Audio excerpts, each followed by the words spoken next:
The NAFTAA Podcast. Sometimes may be good, sometimes may be shit.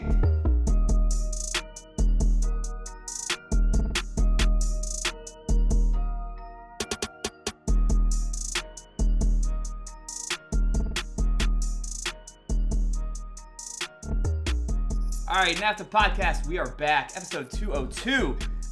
You got myself and Dylan back in the house studio. I've never known what to call it after 3 years, but we're on the pod today. It's going to be a homer episode. We were just talking about it. Two best games, or two games to talk about, involve both of our teams, so you're going to get that.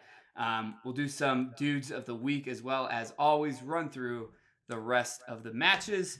If you're listening, like, subscribe, share. Throw us a follow on wherever you get your podcasts, listen to your podcasts, or on YouTube. Go ahead and do that. Dylan, how was your week? Big weekend for you. Big sports weekend. Real good. Yeah. I mean, the Wolves are sick again, so we'll dive into that a little bit later. And then went to the outdoor game for the NHL for the Rangers Islanders. Yep. There's a difference, I guess, between being in an arena for 18,000 people and then being with 80,000 people and just singing the goal song against your rival. And Six the times. Way that and the way that it happened too, like that comeback was absurd. It was very much a body language game. Could see the puck, but did not know much of. I was going off of the players from where we were sitting on. We should cheer or not. Yeah, I was going to ask that because I got to see where your seats were. You guys were behind one of the goals on whichever side, but Lex and I were watching it for a while before we started Oppenheimer, which there's not going to be anything on this podcast about it. It was a good movie. It was long as fuck. We actually chatted about it in our group chat, but we watched it before we started the movie. And I've always wondered at those games, like, I know you're so much further away than you are at an arena. Was it so far away that you're like, man, this is really cool, but this sucks? It was so awesome. At least I didn't have that feeling with where our seats were. My thought was, you know what? I think I want these seats for Copa America and World Cup. Those were my thoughts. I was like, the vantage point's good. Like, this is where I would go get my seats. Albeit a soccer ball much easier to see from a distance than a hockey puck. Also true.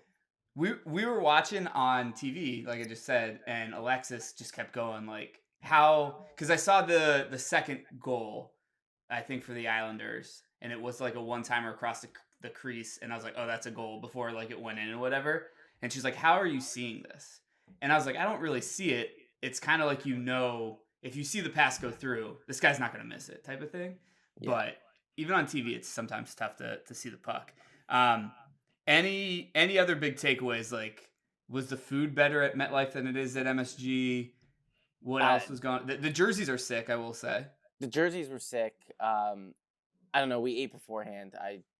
The beers were great. Just the same as they are at MSG. Just as cold as they always are.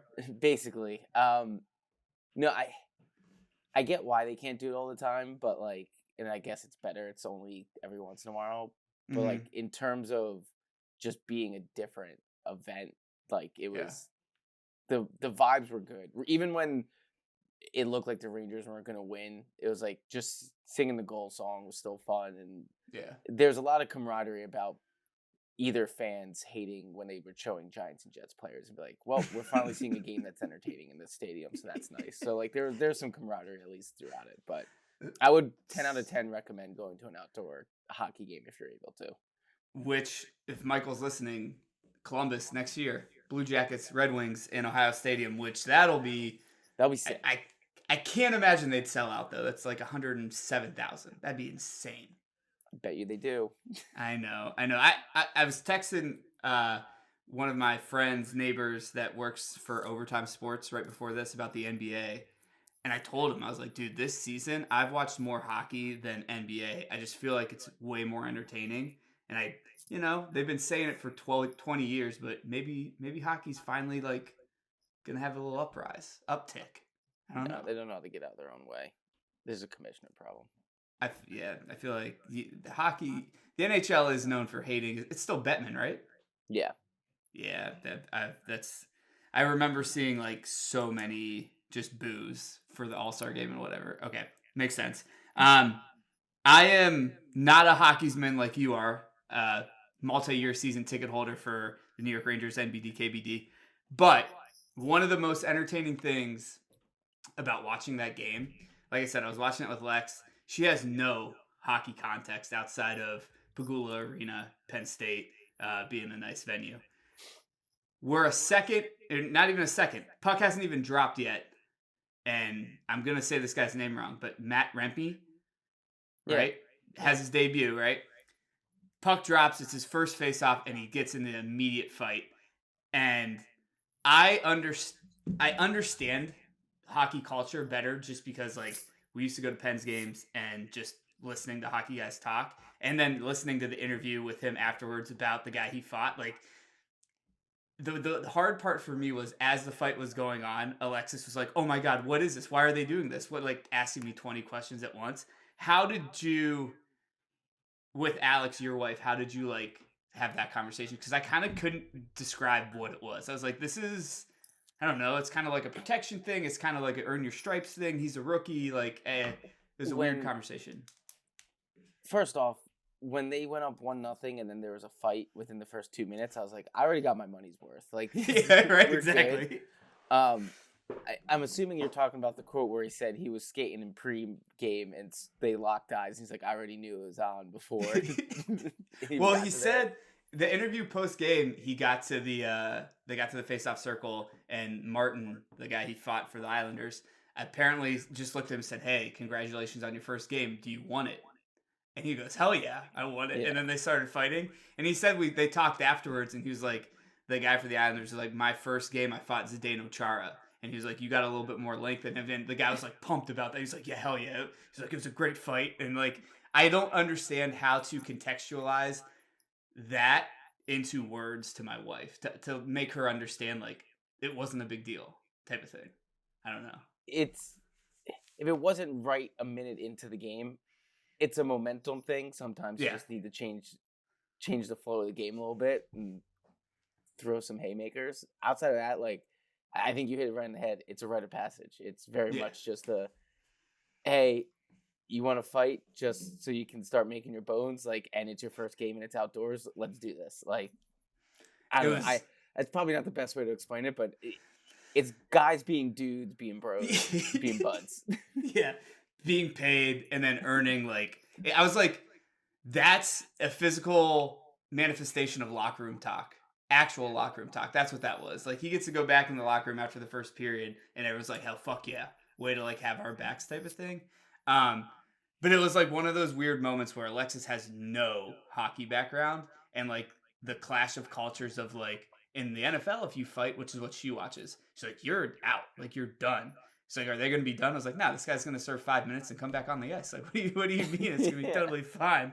So it was funny to see, like, her take the first step into, oh my God, this is a whole different world, which is always interesting. Apparently, as we're watching it, Caroline loves carnage. So maybe Caroline can explain it to Alexis, because she apparently goes to the hockey games for the fights. Yeah, she's with Nick. I can kind of see that. Now it's all making sense to me. All right, Stadium Classic done. Great talk. You didn't get to see the ads for it, but they really leaned into it being in Jersey. You had Tommy DeVito on one of the ads and kind of. He was there. He was at the game. Yeah, I did a thing, and we're like, it was just so funny because it was him and Saquon. It's like, Saquon, I get, but like, why? Yeah.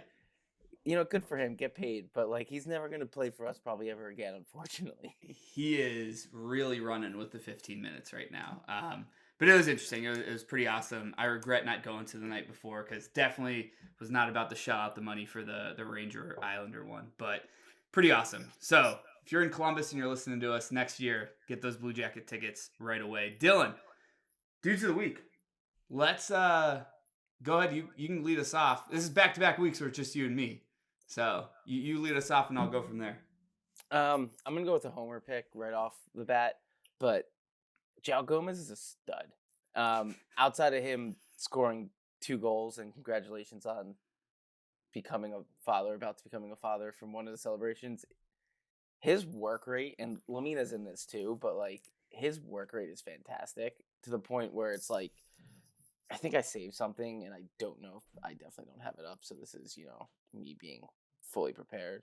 But in that game, he wins everything. He has 2 shots on target, 2 goals. He has, I think, 6 interceptions, 6 tackles won, 7 ground duels won, with everything. He's probably running the most on the field. I don't know if that's accurate or not, but I'm just saying this. So, yeah, Just feels I'm probably like gonna it. ruin It feels Joe like it's Gomez's the career most. when I get his kit. But until then, he's a stud. Love it. I love the Homer picks. This is the Homer episode. We're allowed to do it. Sucks that it has to come on a day where Man City did not win. All right, my first pick is a Happy Trails. It's finally official. This podcast does love Roy Hodgson, although we were kind of in the middle of hey, Roy, you should get out. Get out while the getting out's good. He's finally out. Leaves Palace for the second time since we've had this podcast. But needs to be said. Fan favorite, podcast favorite. Happy for him to finally be able to move on, not have all the stress in his life. And I really hope that he never gets another coaching job because, my guy, you're too old to be doing this. You need to just enjoy retirement.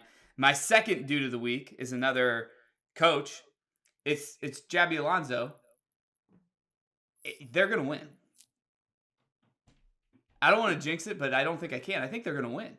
I don't think you can jinx him because the Harry Kane jinx might be stronger than even us saying that. Who's out jinxing the jinxer?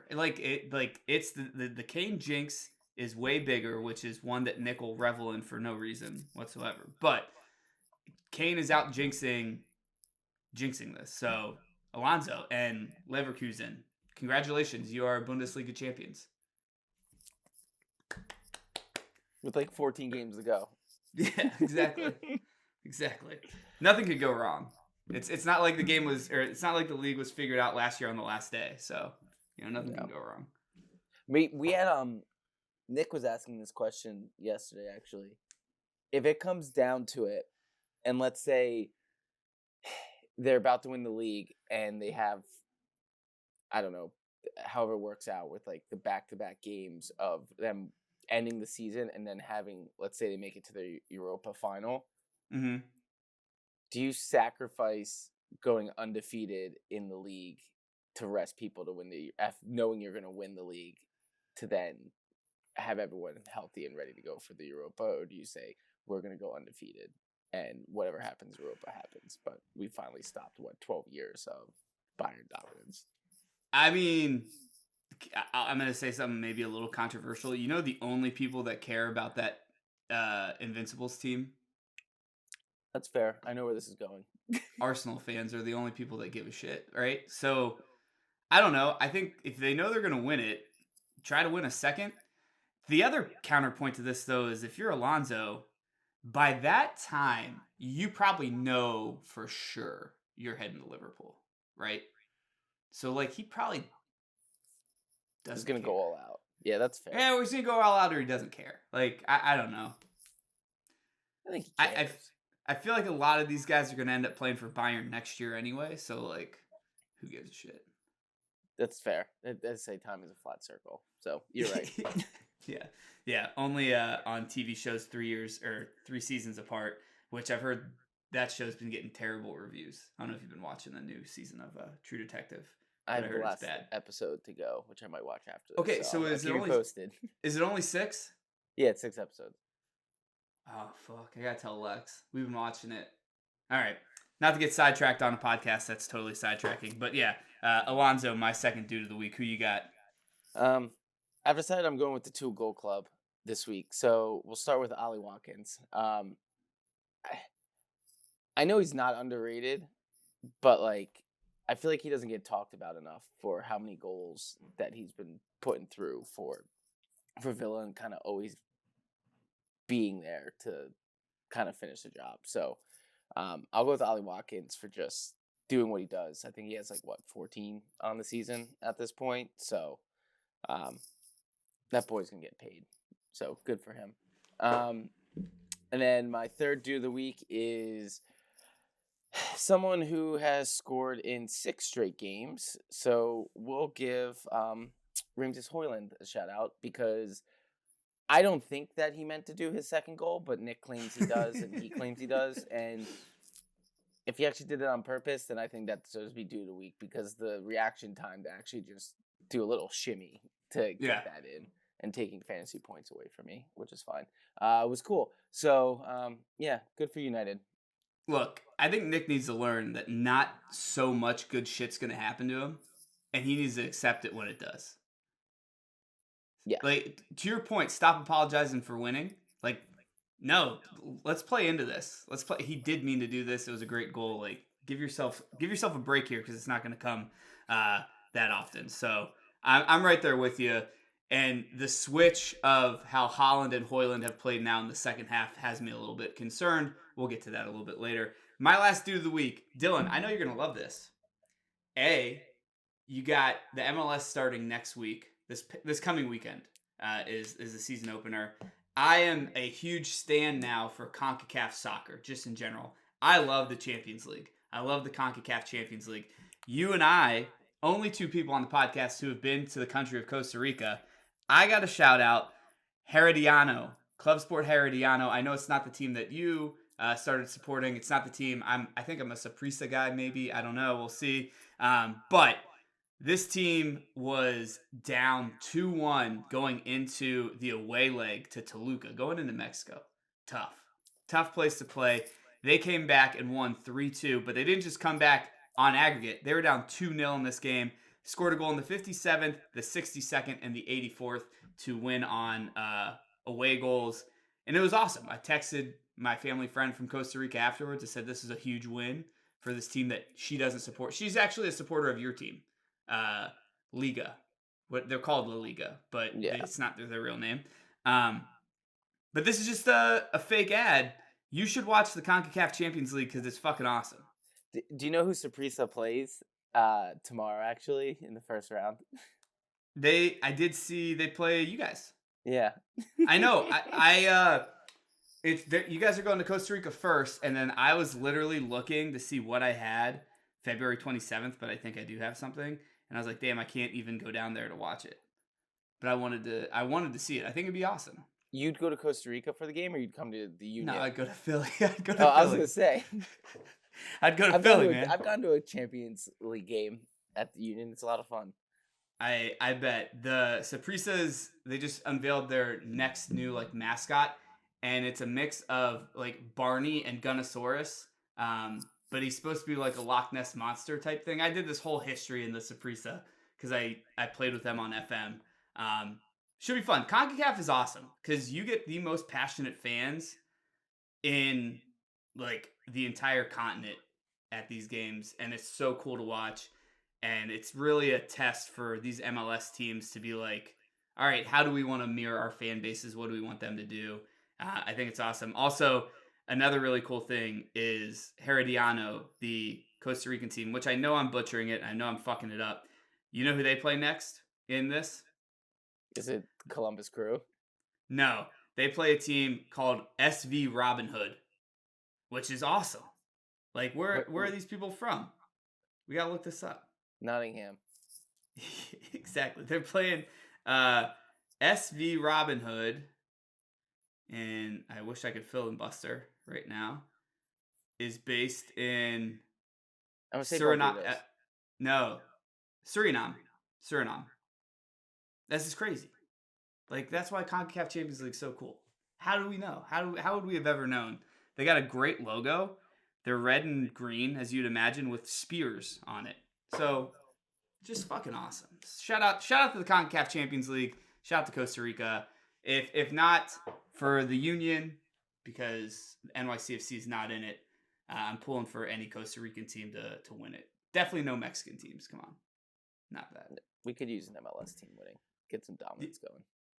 They won it last year, right? 2 years ago. It's the first time. Yeah. All right. Dudes of the week, over. It's also really warm in this room. Sorry, I'm sweating. Let's get into it. I got to call it out. People, if they're watching on YouTube, can definitely tell. Look, we got games we're going to run through. 2 games we're going to talk about in length. quote unquote, Tottenham, Wolves, City, and Chelsea, unfortunately. Let's lead us off here. Brentford hosted Liverpool. Liverpool won 4-1. Nunez in the 35th. McAllister in the 55th. Salah in the 68th. Ivan Toney scored again in the 75th to make it 3-1. Gakpo finished it off for the Reds. Burnley hosted Arsenal. Arsenal 5-0 win. Odegaard in the 4th. Saka in the 41st and 47th. Trossard in the 66th. Havertz in the 78th. Big win in retrospect for Arsenal, 5-0. Villa, they beat Fulham 2-1. Ollie Watkins in the 23rd and 56th, just like Dylan mentioned in his Dudes of the Week. Muniz in the 63rd for Fulham gets one back. Big win to stay somewhat in the race also for Villa. A 2-2 draw between Newcastle and Bournemouth. You got Solanke in the 51st. Gordon ties it up on a pen in the 58th. Bournemouth takes the lead again on Semenyo in the 69th, and then Richie in the 2nd minute of stoppage time secures at least a point for Newcastle, who, man, they're leaking oil right now. Forest with a big win over West Ham. West Ham was down a man. I think it was late, though, if I'm not mistaken. 2 goals for Forest. Awani in the 5th minute of stoppage time in the first half, and then Hudson-Odoi in the 4th minute of stoppage time in the second half.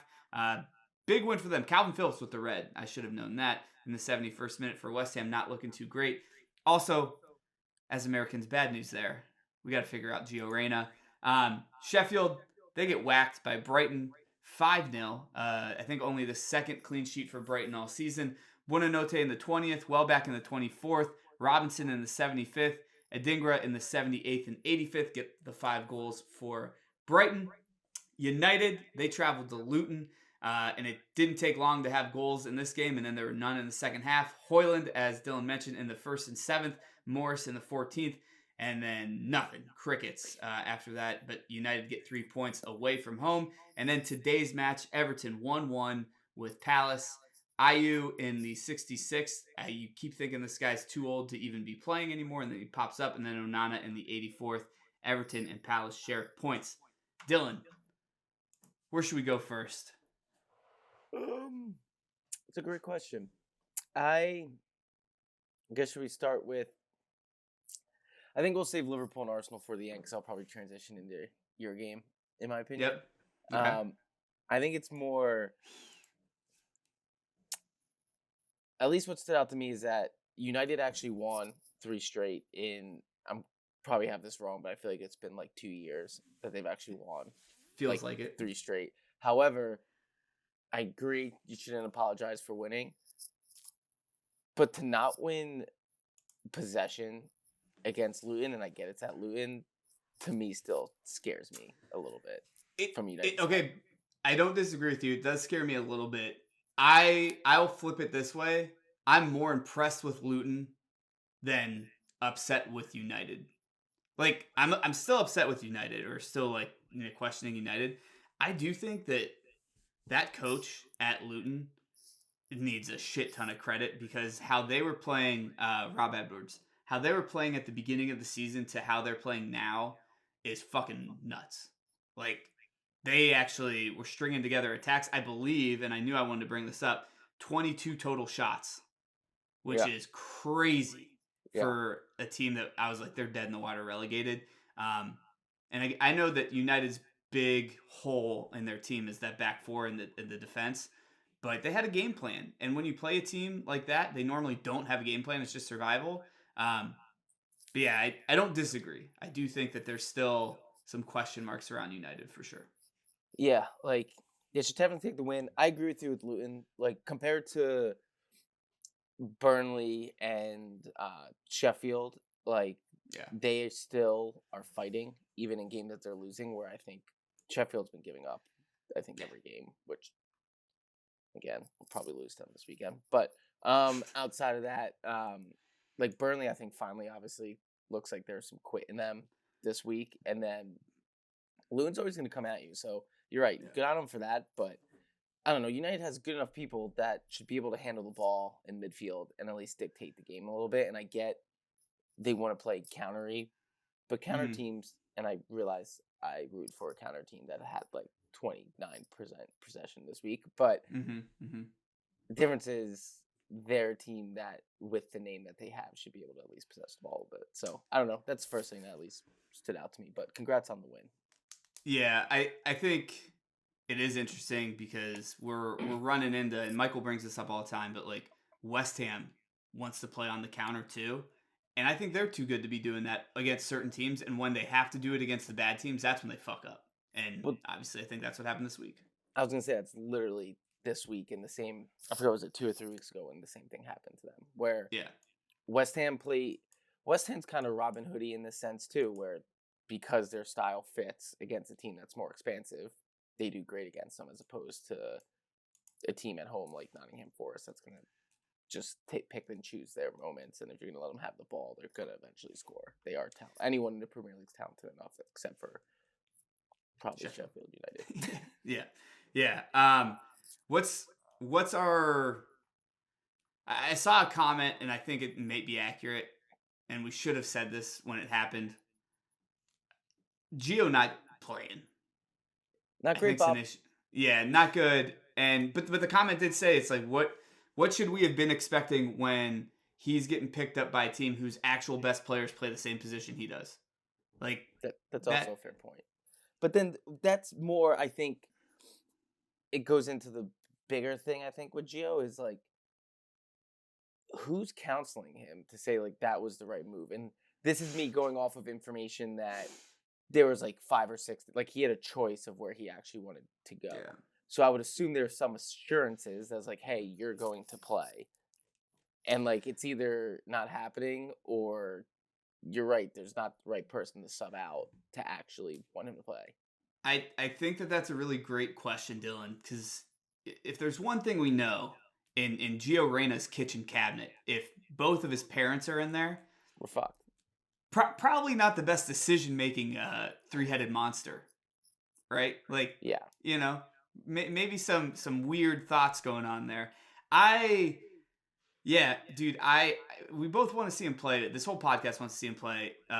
Michael and I obviously always a little more jokey, hard on the U.S. team, but we need him to play, especially going into Copa. I think there's a better chance that we get way more embarrassed at Copa than we would at our own World Cup, and I don't want to look forward to that.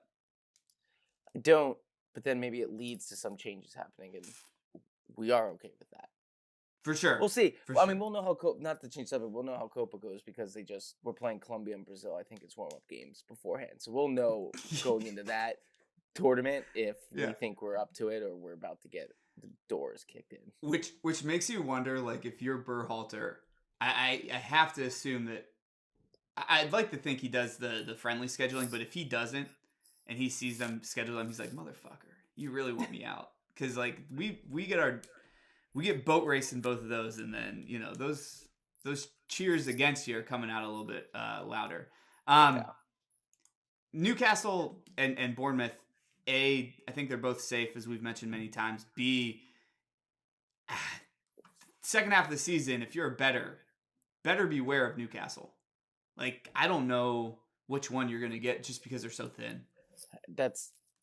This is the one team that I actually, not to make excuses for, but I think it's fair that like their performance is very indicative of them just having not enough players, which is also just the most ironic thing in the world because they want to spend all their money to get these players and they just literally can't. Yeah. Good draw for Bournemouth. Like I said, both these teams are safe. You don't think it's a good draw?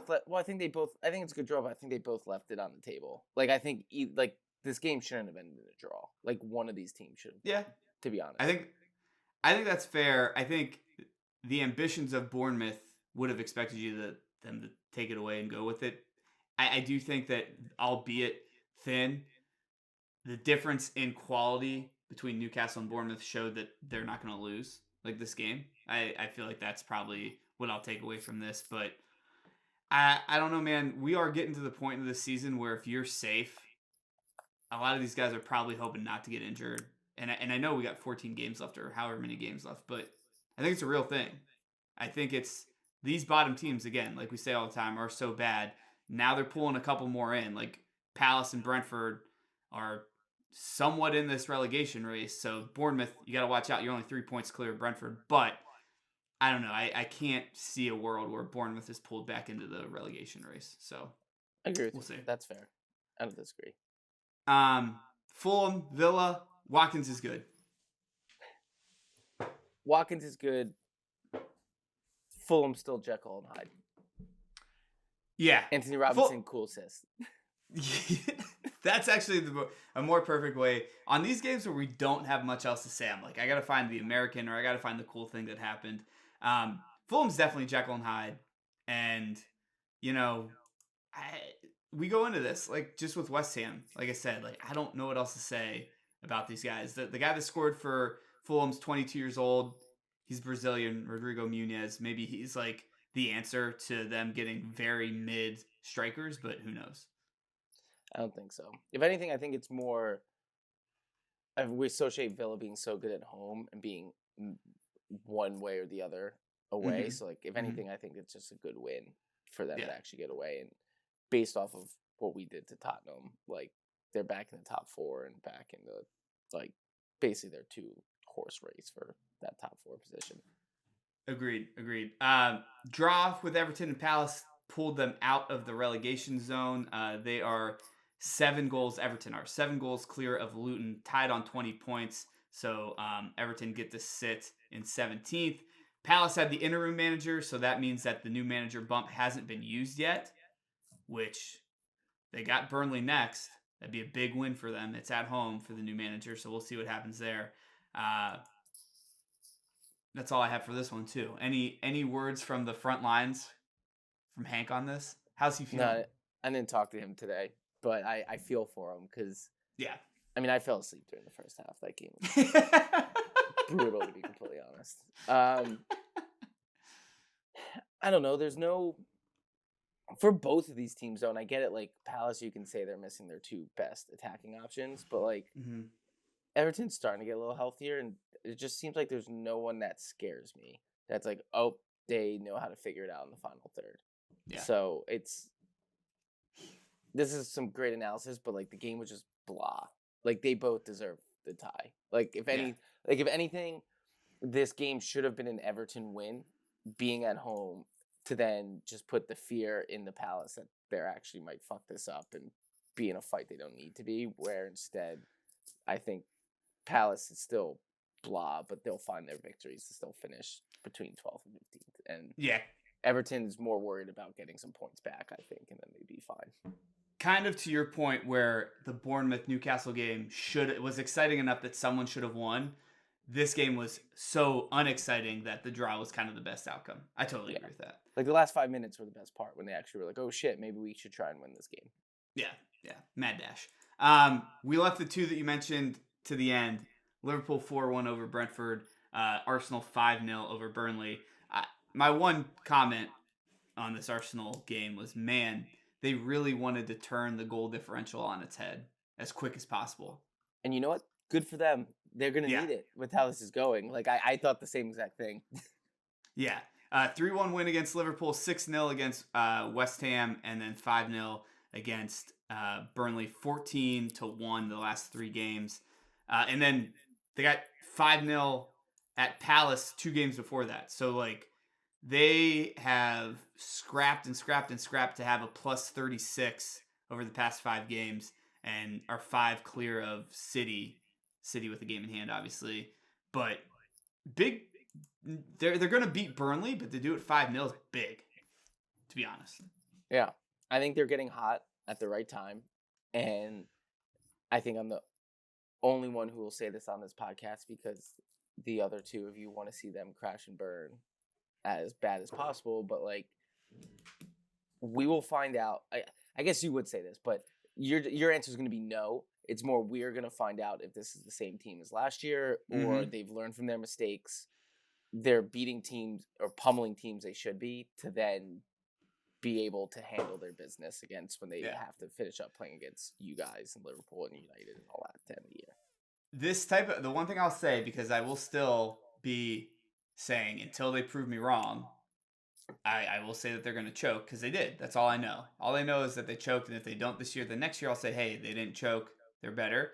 I will say this, maybe not Burnley, but one of these other games, instead of it being 5-0, this would be a 2-1 win with a goal coming in the 88th minute or later for them, and they're sweating it out the whole time, which a lot of people think that builds character. There's also the thought process that is this kind of puts some doubt in people's minds because if they're not doing it, whatever. But 5-0 is huge. 5-0 is a huge win.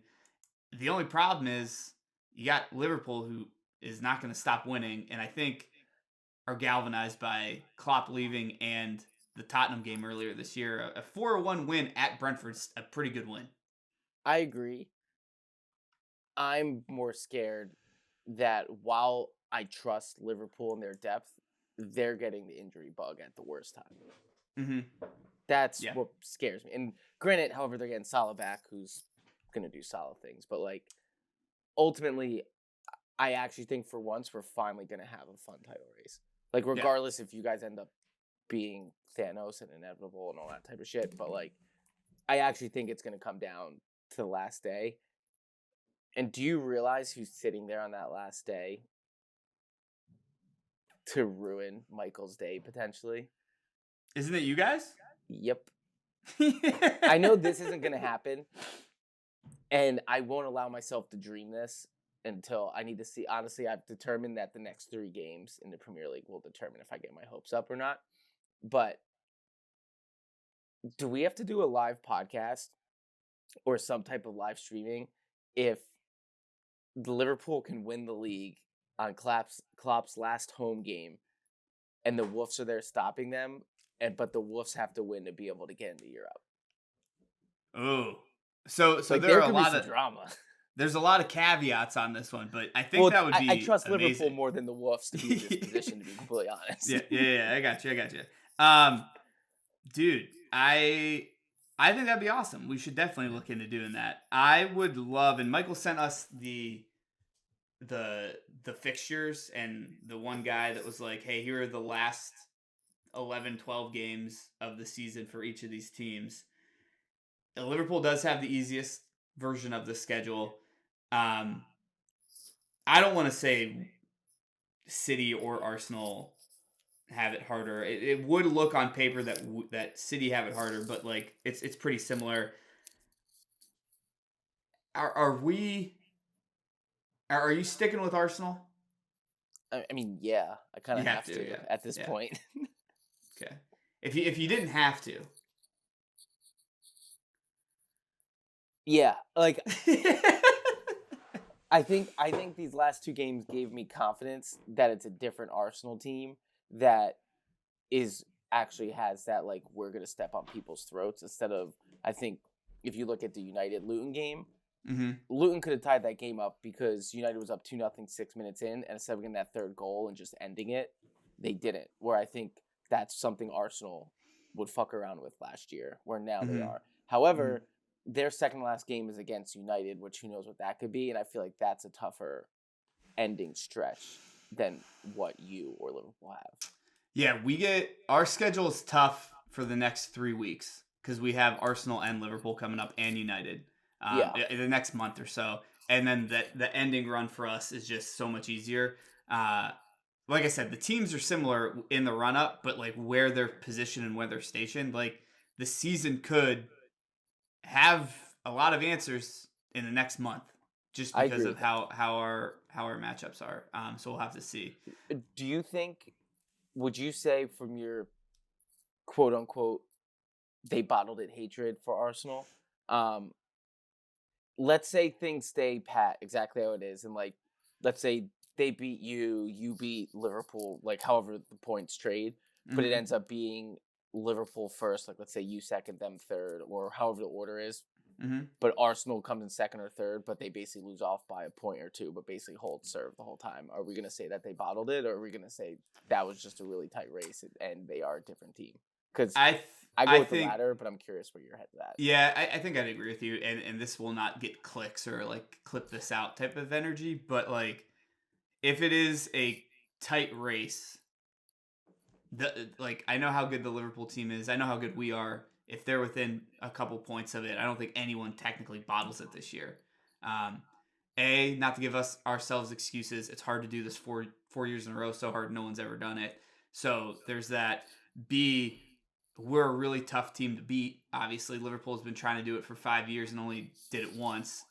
C, if Arsenal's up there, like I have to give them the same respect that I've been giving Liverpool somewhat. I mean, Liverpool's done it, like I said, for X amount of years. But I don't think it'd be fair to say that they bottled it. I think it'd be fair to say that, like, much like Klopp getting plus 90 points twice and not being able to win the league, it's kind of one of those scenarios if they don't. So they would gain my respect. Put it that way. That's good. For sure. Yeah. Let's end on a high note. We'll do City Chelsea first. And a perfect way to roll into it. City Chelsea tied 1-1.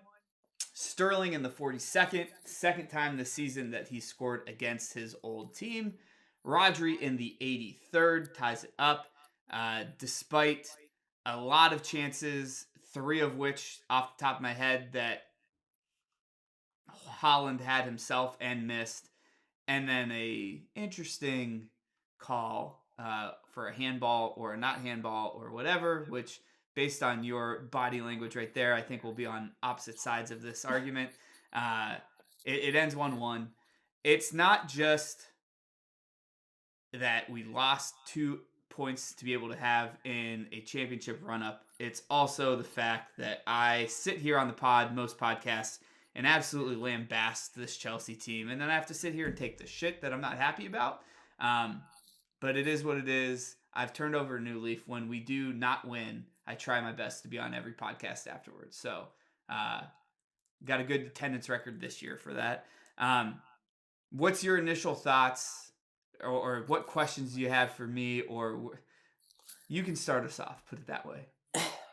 Are you worried? A little bit. I think it's interesting. There's no defensive line for any of these 3 teams that I really trust. Like Arsenal, Liverpool, City. Injuries with Liverpool. I'm impressed with Konate. Van Dijk's had some weird games this year. I think if we're looking at consistency, yeah, you could probably say that the Arsenal backline's been the most consistent. But again, last year I saw what happened. And then there are games, if you watch City, where our defensive brains are just outside of our bodies. I don't get it. I don't understand it. I don't think they know where to go. I think this is like 6 of the last 7 or 6 straight games where we've conceded the first goal in a game. That's not good. No. And it's usually on the first shot. Like, as much as I like to joke with Michael and try to ral him up about the Ederson-Allison debate, Ederson has the lowest save percentage in the Premier League this season, which is tough. So, I think that's because your defense has been predicated on you having so much ball possession. Which, not saying he's a bad goalie, but like I feel like it hides some of those facts for the most part. So much ball possession, but also I do feel like in Ederson's defense is like when we give up a chance, we give up a chance. Like it is right square there. So, I am worried for sure. I looked at the game as ultimately you're going to say you're worried. I don't know if you have to be worried for the fact that Chelsea, for some reason, just only decides that they want to actually be good against you guys this year. And other than being inconsistent, to be honest. Because, like, Chelsea did play, I thought, very well. But they also, to me, like I've said, fall into that United camp where they could have put this game away, but they don't have those, let's say, those dudes to try and actually, there's no him to actually figure that out. And, like, I think Haaland's allowed to have a bad game. I think he just had a bad game. Like, he's not missing the sitters. We've seen him before. But, like, he's not going to do that consistently. That I think you're fine. To where you're probably not worried. I'm personally happy you tied for the fact that it makes the race a lot more fun as opposed to, regardless of what happens, City's going to win another 20 in a row and still win by 2 points. Where at least here, technically Liverpool, a different team controls their destiny, and it's a matter of if they fuck it up or not. So, like, I know you don't want to hear that, but, like, from an outsider standpoint, that made me happy. Yeah. I'm sorry it had to be to Chelsea, though. Yeah, that's probably the toughest part. The toughest pill to swallow here is that it's in the form of a Stamford Bridge. Look, I will say this, and I could be wrong because I've definitely been wrong so many times on this podcast, but like even right now, the three teams that we're talking about, Liverpool, Arsenal, City, I don't think any of those teams are going to win out. I agree. I think you have to win. Was there 15 games left or 14 games left? Yeah. I think you got to win 13. I think it's 15, you have to win 13. Yeah. You can fuck up twice, and it behooves you to draw. But you can't obviously. fuck up against the teams. You can't. It can't. You need to tie. Like you either need to win or it needs to be draws when you play both each other. Teams. Yeah. I totally agree. I will say this on a positive note. Michael and I were obviously texting during this game. He said the same thing you said about Chelsea, where it's like they just decided to show up against City and Liverpool. To be fair, there. Rodri's just always, it seems like, when there's no answer, no chance. He's always there to save us. The other thing that I'll say too, if I'm going to say the same type of thing about, Newcastle, the fact that we're only subbing one time in this game is a little weird. I don't know.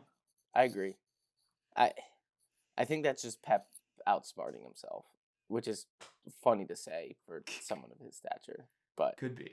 I don't know. My other takeaway though, and maybe it's because I was coming off of how the Wolves just played. Mm-hmm. Against a very good counter team though, I think you guys are susceptible to an upset. Like that's I think your loss, if like you guys trip up again, isn't gonna. It might, but like it's probably not gonna come against an Arsenal or Liverpool. Mm-hmm. It's going to be against someone in the mid-table. Like I don't know. I was about to say Brentford, but I realized that I'm picking City and you guys play them literally next. But it'd be like a Wolves or Brentford or like even West Ham, which it's tough because that's I know the last game for you guys. Yeah. But like that type of team is I think where it's going to be the team that ends up where you guys trip up based off of what I was watching this weekend. Yeah, I think that in transition we defend so poorly this season, and that's been the Achilles heel. I don't always I never say nice things about Chelsea, but the Disasi guy, center back, where the fuck did he come from? Gusto dude? No, Malo Gusto. Malo Gusto's guy. Been around because you got in a fight in Philly about that guy, or Michael did maybe. No. I just told the guy that we're better than them, and he was like, "No, you're not." And I was like, "Okay." Look at the table. Similar tables thing here. No, Axel Disasi. I know that he's played this season. I feel like we've talked about him before, but he had a whale of a game. Like he kind of figured us out and shut us down a bit.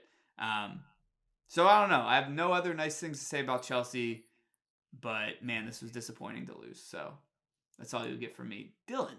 Let's end on a high note. 2-1 win, Wolves over Tottenham. Gomes. I said that wrong. Gomez. Yeah, why did I just do that? Gomez, I know it too. Gomez in the 42nd, Kulusevski in the 46th tied it up. 63rd minute, he gets the winner. Dude, talk me through this one because on paper, I feel like this doesn't. Maybe it does. Playing Tottenham with your counter, like, did it work? Like, did you feel like you had so many chances? Was it just an open field, fast break soccer? We did the game plan. Like, it's again, and I'll get into it why I'm probably worried for a game. I'm more worried for playing Sheffield United than I am against a Tottenham or anything like that. Because, like, Ange Ball wanted to come forward, all that type of stuff. And it's similar to what I was just saying, where I think, why I can understand how we beat you early in the year and all that is, like, they were pushing so forward that when Neto or Sarabia or even any, like, Semedo, who's been fantastic too and all that,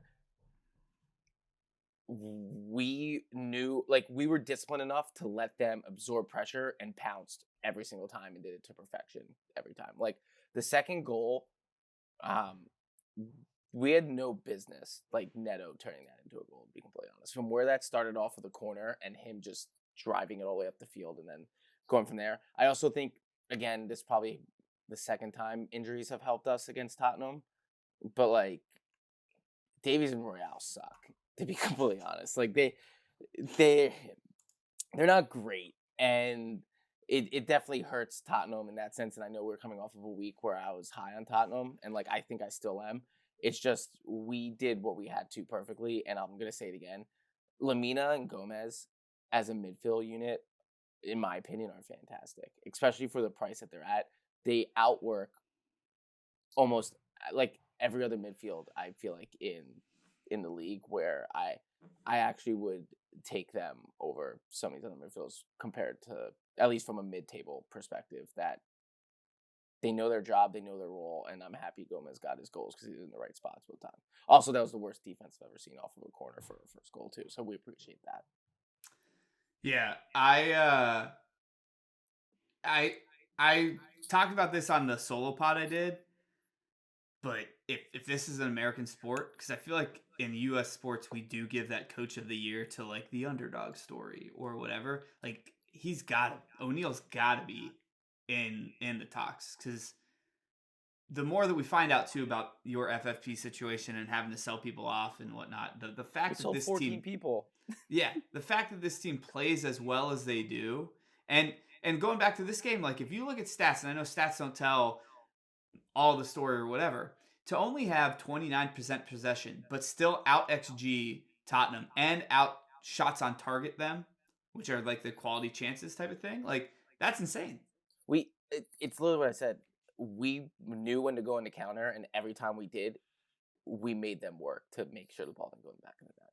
And even their goal, it was a good goal, but also fluky in my opinion. Mm-hmm.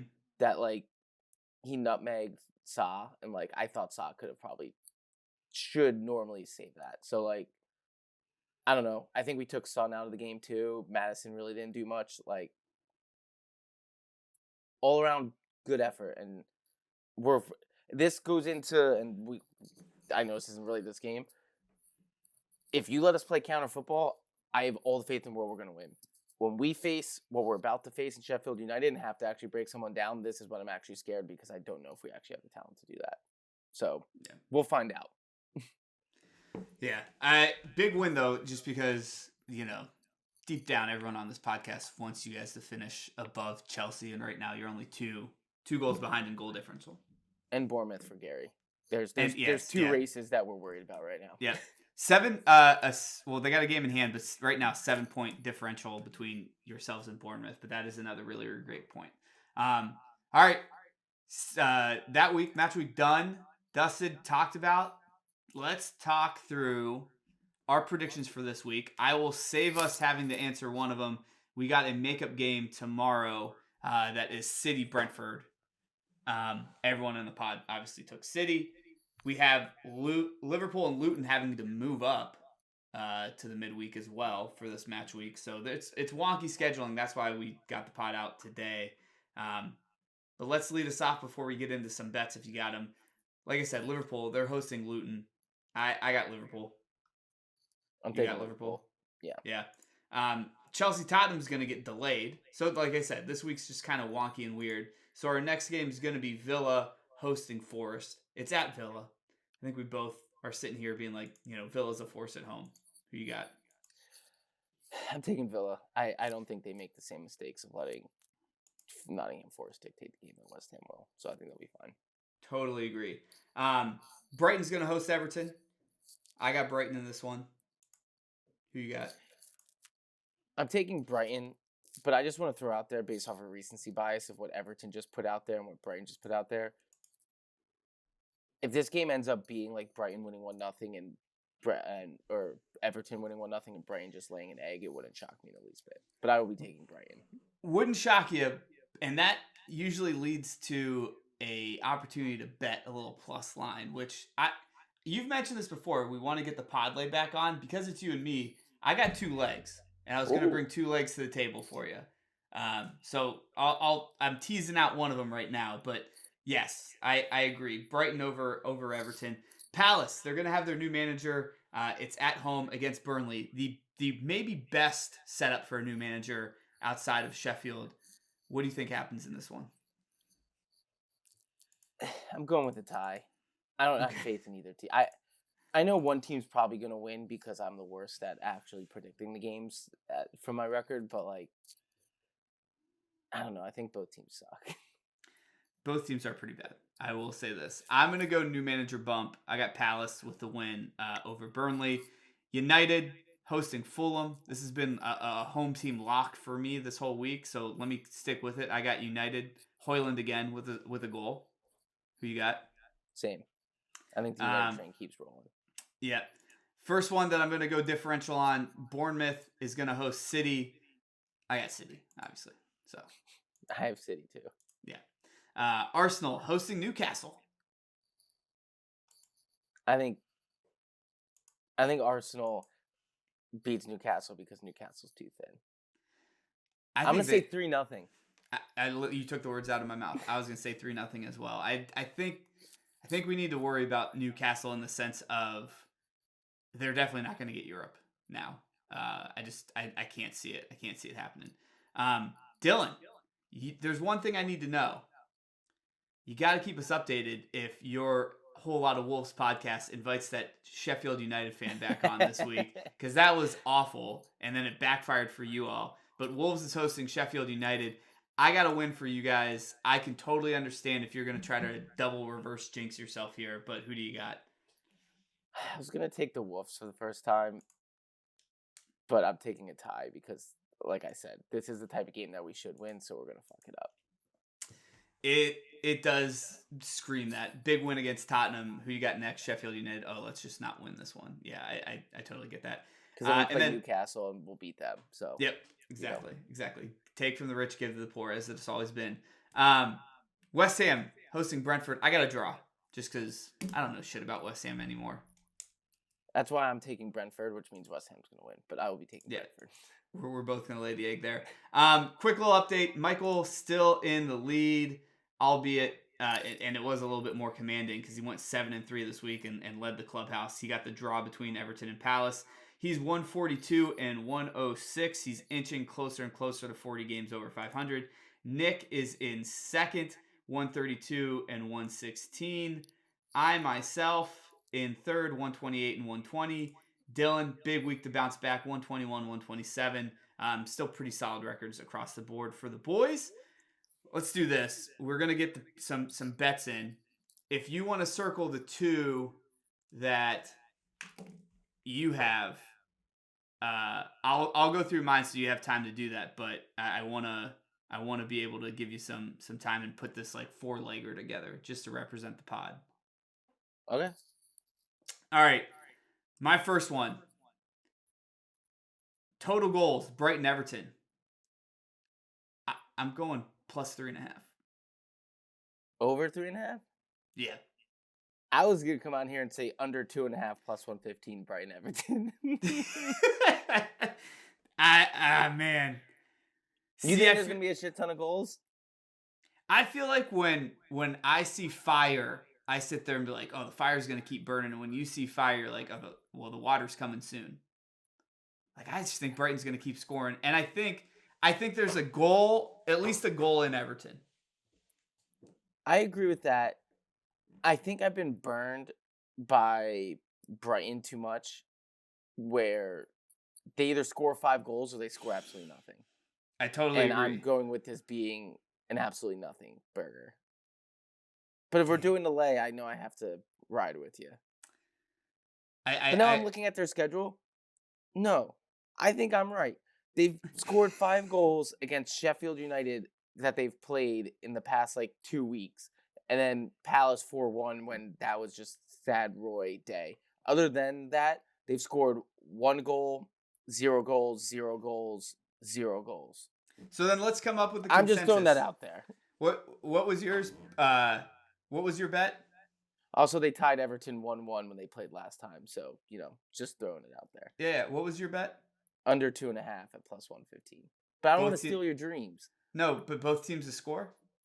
No, I just said I had under 2.5. But I think both teams to score is a fair shout. I think we do that. I think you just do under 2.5. I'm here to. This is across the aisle. I'm here to do it. We're doing a podcast, Podlay. Let's have that be the first leg. Under 2.5. I'm totally switching. It's totally fine. Okay. Under 2.5. I'm totally fine with. I want, however, to keep the momentum rolling, and because I don't bet so often, I got a feeling that I'm trying to place a bet that isn't even on paper yet. I want anytime goal Højlund. I want 7 in a row.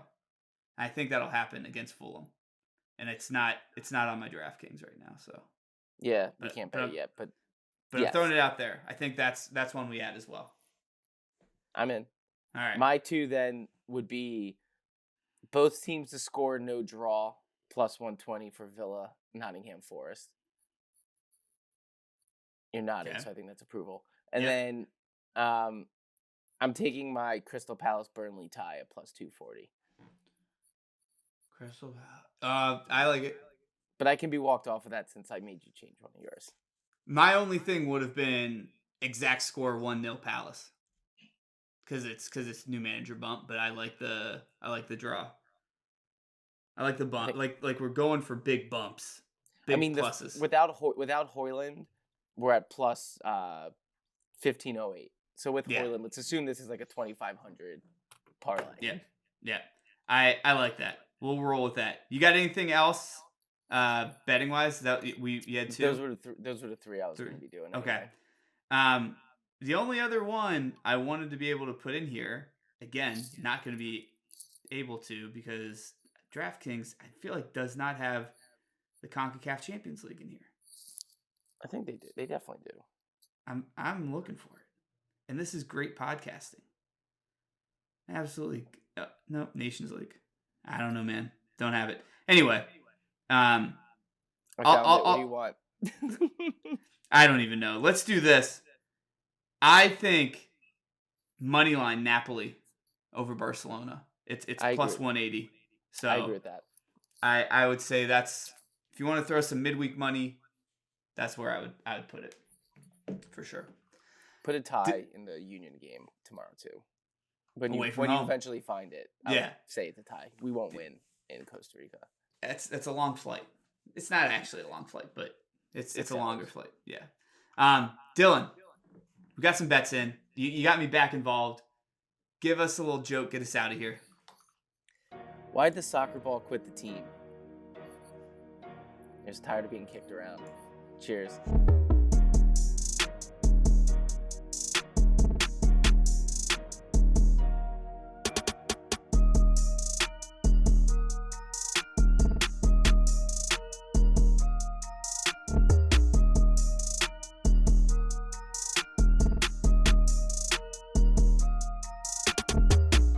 The NAFTAA Podcast. Sometimes maybe good, sometimes maybe shit.